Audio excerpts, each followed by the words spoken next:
3.1 national logistics policy.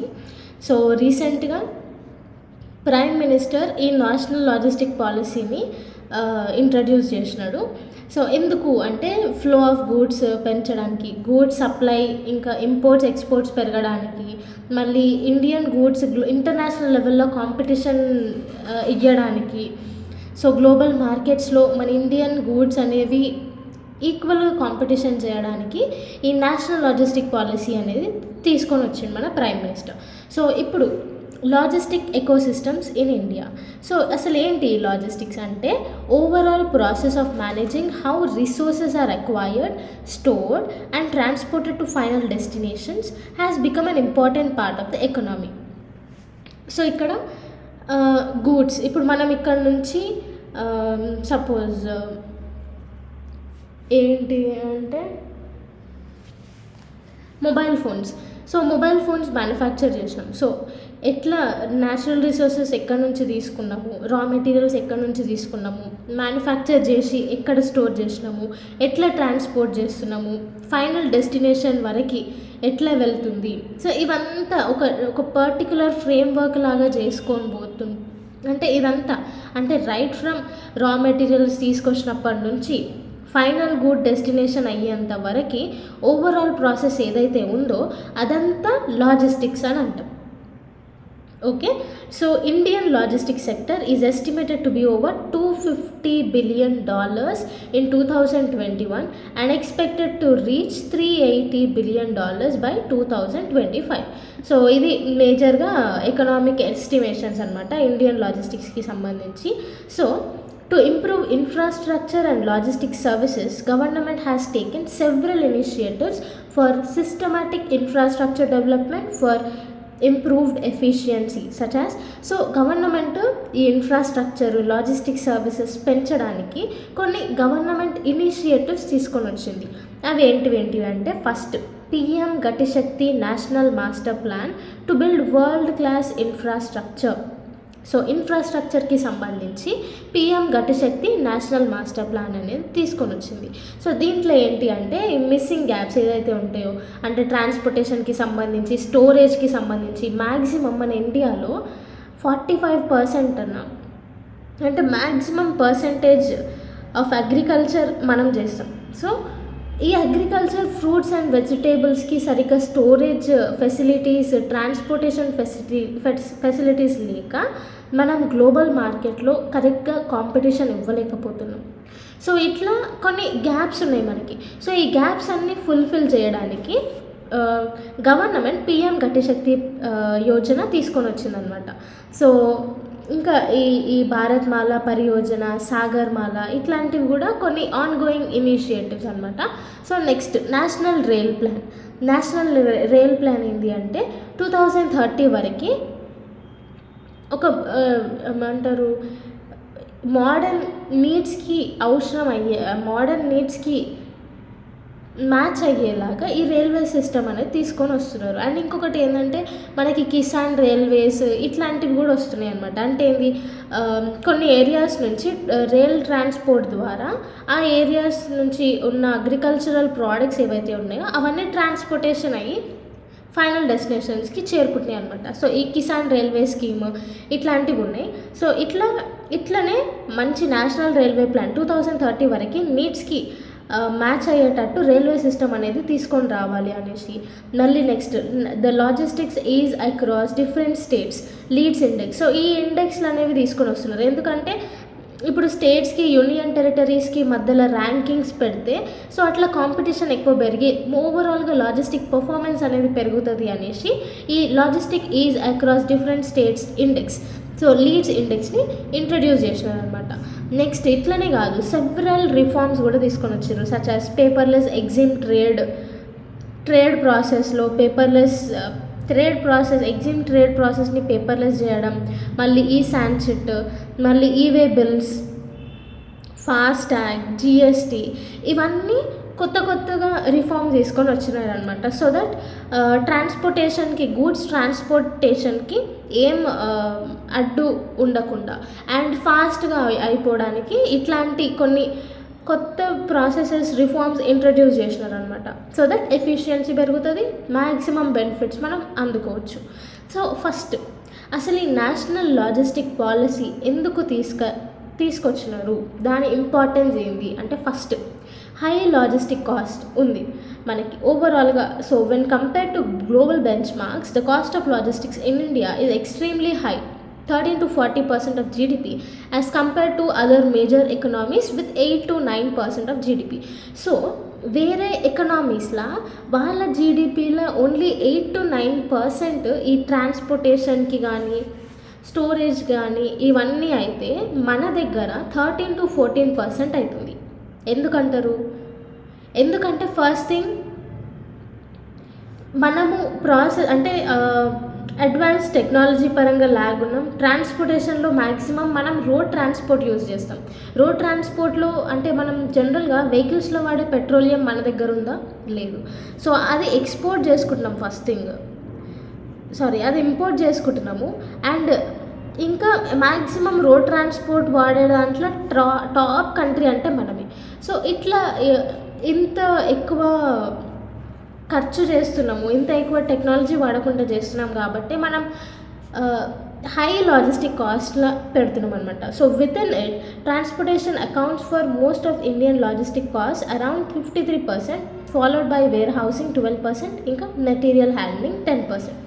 So next poor logistic performance ranking. మన India అనేది 44th rank వచ్చిందంట 2018లో. సో ఈ గ్లోబల్ లాజిస్టిక్ పర్ఫార్మెన్స్ ఇండెక్స్ అనేది వరల్డ్ బ్యాంక్ రిలీజ్ చేస్తుంది. సో దీని ప్రకారం లాజిస్టిక్స్లో మనం 44th ర్యాంక్ అనమాట. పువర్ ర్యాంకింగ్ ఉంది మనకి. నెక్స్ట్ లో కాంపిటేటివ్నెస్. సో లాజిస్టిక్ కాస్ట్ మనకి ఎక్కువ పెడుతుంది కాబట్టి ఎక్కువ ఇండియన్ గూడ్స్ ఇంటర్నేషనల్ మార్కెట్లో అంత కాంపిటీషన్ ఇవ్వట్లేదు. సో లో కాంపిటీషన్ ఉంది. Next over dependence on roads. చెప్పినాం కదా మనం 64.5% మనము ట్రాన్స్పోర్ట్ చేసేది త్రూ రోడ్స్. ఓవరాల్గా వేరే కంట్రీస్ చూసుకుంటే వాళ్ళు ఓన్లీ 25% రోడ్ ట్రాన్స్పోర్ట్ వాడతారు, మిగతా 75% వేరే ఇతర సీ రూట్ కానీ అట్లా వాడతారు. మనం 64.5% రోడ్సే యూజ్ చేస్తాం. సో ఇట్లా రోడ్స్ మీద చాలా డిపెండెన్స్ అవుతున్నాం కాబట్టి లాజిస్టిక్స్కి డబల్ కాస్ట్ అవుతుంది. సో ఇదొకటి. నెక్స్ట్ లో ఇన్వెస్ట్మెంట్. సో స్టోరేజ్కి కానీ ట్రాన్స్పోర్టేషన్కి కానీ కొత్త టెక్నాలజీస్ లాజిస్టిక్స్లో ఇంప్లిమెంట్ చేయడానికి మనం ఎక్కువ ఇన్వెస్ట్ చేయట్లేదు. రీసెర్చ్లో ఎక్కువ ఇన్వెస్ట్ చేయట్లేదు. సో అట్లా డెఫినెట్గా టెక్నాలజీ పరంగా డిక్రీజ్ అయితే కాస్ట్లు కూడా ఎక్కువైపోతాయి. సో అదే సిచ్యువేషన్ ఇప్పుడు మనం ఉన్నాం. నెక్స్ట్ గవర్నెన్స్ ఇష్యూస్ ఏంటి అంటే, మనకి ఒక పర్మిషన్ అంటే లాజిస్టిక్ సెక్టర్స్కి పర్మిషన్ ఇవ్వాలి. పర్మిషన్ అనేది చాలా డిలే అవుతుందన్నమాట. సో ఓవరాల్గా మనకి ఓన్లీ 20 గవర్నమెంట్ ఏజెన్సీస్ ఉన్నాయి, 40 పార్ట్నర్ గవర్నమెంట్ ఏజెన్సీస్ ఉన్నాయి. అంటే 20 గవర్నమెంట్ ఏజెన్సీస్ ఉంటే 40 partner government agencies, private and government రెండు. Next 37 export promotion councils, 500 certifications with over 10,000 commodities, reducing ease of doing business. So ఎవరైనా ఇప్పుడు బిజినెస్ ఇండస్ట్రీస్ పెట్టాలనుకుంటే సో ఇవన్నీ వాళ్ళు undergo కావాలి. సో అట్లా ఇవన్నీ వెళ్ళే వరకు ఆ స్టార్టప్ పెట్టేటైనా కూడా ఇవన్నీ చూసి వెళ్ళిపోతాడు. సో అట్లా ఈ గవర్నెన్స్ ఇష్యూస్ అనేవి ఉన్నాయి. Next disintegrated network. So same షిప్పింగ్కి కానీ ట్రాన్స్పోర్టేషన్కి కానీ ఒక ఫ్లోలో లేకుండా ప్రతి దానికి చేంజ్ చేస్తూ ఉండాలి ట్రాన్స్పోర్టేషన్కి సంబంధించి. సో అట్లా ట్రాన్స్పోర్టేషన్కి కూడా సాఫ్ట్ స్మూత్ రోడ్ లేదు మన ఇండియాలో. సో ఇట్లా మనం లాజిస్టిక్స్ ర్యాంకింగ్లో కానీ ట్రాన్స్పోర్టేషన్లో కానీ స్టోరేజ్లో కానీ టెక్నాలజీ పరంగా కానీ చాలా తక్కువ ఉన్నామన్నమాట. సో నెక్స్ట్ ఈ నేషనల్ లాజిస్టిక్స్ పాలసీ ఇదేంటి, దీని విజన్ ఏంటి అంటే to develop a technologically enabled, integrated, cost efficient, resilient, sustainable and trusted logistics ecosystem in the country for accelerated and inclusive growth. So టెక్నాలజికల్గా కాస్ట్ ఎఫిషియంట్గా ఒక నమ్మకబద్ధమైన లాజిస్టిక్ ఎకోసిస్టమ్స్ మన కంట్రీలో ఉండాలి అనేది ఈ నేషనల్ లాజిస్టిక్స్ పాలసీ యొక్క విజన్. సో దీనికి జనరల్గా 4 పిల్లర్స్ ఉన్నాయి. ఈ 4 పిల్లర్స్ ఏంటి అంటే, ఫస్ట్ వచ్చేసి యూనిఫైడ్ లాజిస్టిక్స్ ఇంటర్ఫేస్ ప్లాట్ఫామ్. దీంట్లో ఏంటి అంటే అన్ని డిజిటల్ సర్వీసెస్, ఏది ట్రాన్స్పోర్టేషన్స్లో రోడ్, రైల్వే, ఎయిర్వేస్, ఇవన్నీ అన్ని డిజిటల్ సర్వీసెస్ని ఒక సింగిల్ పోర్టల్లో చేయాలి. ట్రాన్స్పోర్టేషన్ సెక్టర్కి సంబంధించి అన్ని డిజిటల్ సర్వీసెస్ ఒక దగ్గర పోర్టల్లో తీసుకొని రావాలి. అదే unified logistics interface platform. Next వచ్చేసి integration of digital systems. So ఇదేంటి అంటే, దీంట్లో మనకి 7 డిపార్ట్మెంట్స్ ఉంటాయి. ఈ 7 డిపార్ట్మెంట్స్ అన్నీ ఒకటే సిస్టంలో ఉండడం అన్నమాట. సో ఈ road, transport, railways, customs, aviation, commerce departments, ఇవన్నీ ఒకటే దగ్గర ఉండడం. ఫస్ట్దేమో ఈ యుఎల్ఐపిలో అన్ని ట్రాన్స్పోర్టేషన్ సెక్టర్కి సంబంధించి డిజిటల్ పోర్టల్ ఉండాలి.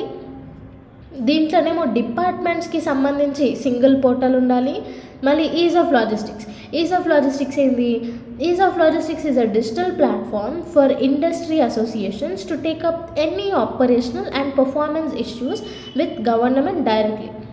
సో లాజిస్టిక్స్కి సంబంధించి, ఇండస్ట్రీస్ పర్మిషన్స్కి సంబంధించి డైరెక్ట్గా గవర్నమెంట్ దగ్గరికి వెళ్ళి మనం పర్మిషన్స్ తీసుకోనికే ఇది ఈజ్ ఆఫ్ లాజిస్టిక్స్ అనేది తీసుకొని వచ్చినారు. Next system improvement group, SIG. So SIG will monitor all logistics projects regularly through a group of officers from ministries concern. So ఇవన్నీ చేసినారు. ఇవన్నీ మానిటర్ చేయడానికి కూడా ఒక సిస్టమ్ కావాలి, కొంతమంది ఆఫీసర్స్ కావాలి. సో ఆ ఆఫీసర్స్ సిస్టమ్ ఇంప్రూవ్మెంట్ గ్రూప్లో ఉన్నారనమాట. సో ఇది ఓవరాల్గా 4 pillars of national logistics policy. So ఇక్కడ చూడండి, national logistic policy also includes comprehensive logistics action plan, CLAP, to implement the policies with 8 key actions. So దీని ప్రకారం కొన్ని కీ యాక్షన్స్ ఉన్నాయి ఇంప్లిమెంటేషన్ పరంగా. ఫస్ట్ ఏంటి అంటే ఇంటిగ్రేటెడ్ డిజిటల్ లాజిస్టిక్స్ సిస్టమ్, మనకు ఈ యుఎల్ఐపిలో ఉంది కదా అదే. మళ్ళీ next standardization of physical assets and benchmarking services quality standards. So logistics ట్రాన్స్పోర్టేషనే కాదు, మనము గూడ్స్ సర్వీసెస్ ఏవైతే చేస్తున్నామో అవి క్వాలిటీగా ఉండాలి అనేసి. Next logistics human resource development and capacity building. So human resource అక్కడ అంటే ఈ లాజిస్టిక్స్లో ఇన్వాల్వ్ అయ్యే పీపుల్కి కూడా పర్టికులర్ ట్రైనింగ్ ఇచ్చి ఓవరాల్గా హ్యూమన్ కెపాసిటీ, వాళ్ళ వర్క్ ఫోర్స్ని డెవలప్ చేయడమే డెవలప్ చేయడం అనమాట. So next state engagement by supporting development of state city level logistic plans, setup institutional framework at city level and measure and monitor actions by states. So state కూడా లాజిస్టిక్స్కి సంబంధించి plans తీసుకొని రావాలి అని. మళ్ళీ next వచ్చేసి EXIM అంటే export import logistics. So ఎగ్జిమ్కి కూడా ఇందాక మనం ఛాలెంజెస్లో చదువుకున్నాం. ఎక్స్పోర్ట్ ఇంపోర్ట్లో ఓవరాల్గా చాలా ఛాలెంజెస్ ఉన్నాయి మనకి. సో ఇది ఎక్స్పోర్ట్ ఇంపోర్ట్స్ లాజిస్టిక్స్లో కూడా ఏం గ్యాప్స్ ఉండకుండా డెవలప్ చేయాలి. మళ్ళీ సర్వీస్ ఇంప్రూవ్మెంట్ ఫ్రేమ్వర్క్, మళ్ళీ sectoral plan for efficient logistics. So లాజిస్టిక్స్లో ఎఫిషియన్సీ పెంచడానికి ఒక పాలసీస్, గైడ్ లైన్స్ ఇవన్నీ ఫ్రేమ్ చేయాలి.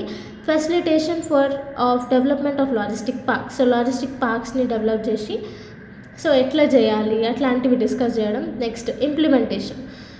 So national logistic policy will be implemented by the empowered group of secretaries created under PM Gati Shakti. Okay, so PM Gati Shakti కింద ఈ national ఎట్లా implement చేయాలి అవన్నీ కొంతమంది సెక్రటరీస్ ఉంటారు, వాళ్ళని ఎంపవర్డ్ గ్రూప్ ఆఫ్ సెక్రటరీస్ అంటాం. సో వాళ్ళు ఎట్లా ఇంప్లిమెంట్ చేస్తారో అట్లా నేషనల్ లాజిస్టిక్ పాలసీస్ అనేవి ఇంప్లిమెంట్ అవుతాయి. Next potential challenges to national logistic plan. So ఏంటి అంటే ఫస్ట్ కోఆపరేషన్ అనేది కావాలి. ఎందుకంటే స్టేట్స్లో లాజిస్టిక్స్ అనేది state subject. So national logistic policy అనేది సెంట్రల్ స్కీమ్. సో ప్రతి స్టేట్ కూడా కోఆపరేషన్ ఇస్తేనే మనము లాజిస్టిక్స్ పాలసీస్ కరెక్ట్గా ఇంప్లిమెంట్ చేయడానికి ఉంటుంది. సో అదొకటి. మళ్ళీ next inadequate trained man power. So ఇందాక మనం ట్రైనింగ్ అవన్నీ అనుకున్నాం కదా. సో ట్రైనింగ్ అనేది ఇస్తే మన ఎఫిషియన్సీ అనేది పెరుగుతుంది. మళ్ళీ ensuring digital connectivity. So digital connectivity ఉండాలి. Acceptance of digital technologies. So ఈ ఫాస్ట్ ట్యాగ్స్ ఇవన్నీ యాక్చువల్గా ఇట్లా ట్రాన్స్పోర్టేషన్ చేసే వాళ్ళకి డిజిటల్ నాలెడ్జ్ అంత ఎక్కువ ఉండదు. సో ఫాస్ట్ ట్యాగ్స్ కానీ ఇట్లాంటివి ఇంప్లిమెంట్ చేయడానికి వాళ్ళకి కొంచెం టైం పడుతుంది. సో అట్లా అదొక ఛాలెంజ్ అనమాట. Next limited alternatives of to first and last mile connectivity provided by roads. So రోడ్స్కి సంబంధించి కొంచెం ప్రాబ్లమ్స్ ఉన్నాయి.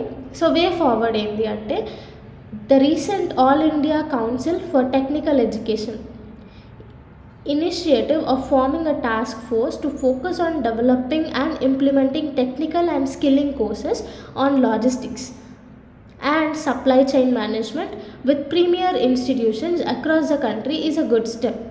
సో మనం ఇందాక వర్క్ ఫోర్స్ అంటే అక్కడ పనిచేసే వాళ్ళకి కరెక్ట్గా ట్రైనింగ్ లేదు.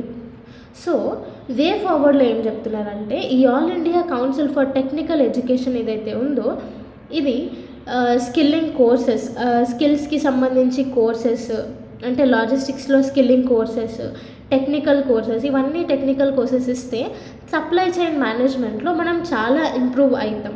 సో ఇది ఒక గుడ్ స్టెప్ అని అంటున్నారు. Next work could be done aligning states policy with.